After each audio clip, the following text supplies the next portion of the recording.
Cheese, like wine, is to be served at 72 degrees.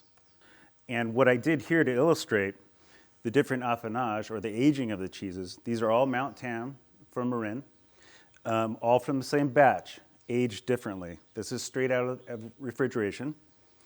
This one was in our cellar temperature in the barrel room at 64 degrees, and this was in the kitchen for 3 hours. So you can see here, some people prefer a paste such as this. This is not yet up to 72 degrees. This is bien à point, and this is a perfect texture. So you can see from the outside in, we have a uniform paste. So this is à point. And then here, which is what I prefer, then you have that runny edge, and this is fun to eat. I mean, it's fantastic with a Cabernet.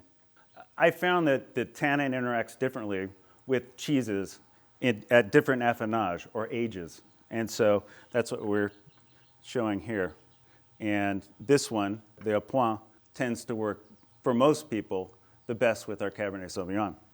So here's a little trick that may make your cheesemonger cringe, but this cheese, if you're in an emergency and you need to get your dinner party rolling, was microwaved on defrost for 1 minute. And that brings it to almost à point. So brought back up to 72 degrees, you have a perfect party cheese. But don't tell your cheesemonger. If you're throwing a dinner party, I would recommend buying your cheese at the last moment, asking your cheesemonger what is the best cheese at this moment, the day before, bringing it out of your refrigerator, bringing it to 72 degrees, and cutting it at the last moment. You don't always need to have 4, 5, 6 cheeses. I recommend finding the best cheese from your local cheesemonger and aging it, holding it, getting it at the proper temperature at 72 degrees, and then cutting it at the last moment. A cheese is never better than when it's first cut. You do not want to pre-cut your cheeses.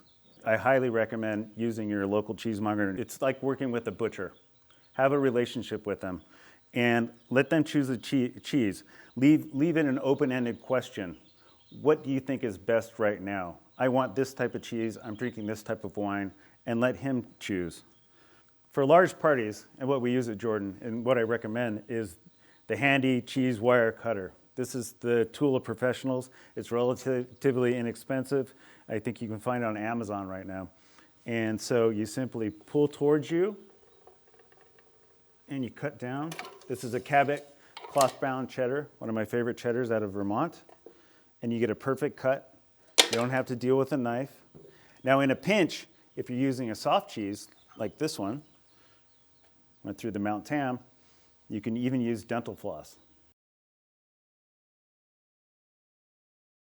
Many purists believe that cheese is beautiful on its own, but I love a little sweetness and some contrast to the salt in the cheese and so forth. So this is Membrillo. This is one of my favorite pairings as an accoutrement, or a pairing with our cheese. A little goes a long way. We make this in the fall. It's from quince. If available, one of my favorite garnishes is honeycomb. Now some may shy away from the honeycomb itself, but as it comes to temperature with your cheese, it will begin to assume the plate, as you can see here. Another one of my favorites, and it's very simple to do and seems to blow people away, buy some dried apricots, and I use thyme, marjoram, a little bit of salt, and extra virgin olive oil, and let that steep overnight, and that seems to go very well with most cheeses. And then depending on the cheese as well, a palate cleanser, I like a very neutral bread for some, and then for a washed rind or one of your French stinky cheese types, then I would go to maybe a wheat bread, or this is a fig cake, and also these are grapefruit nuts crostinis.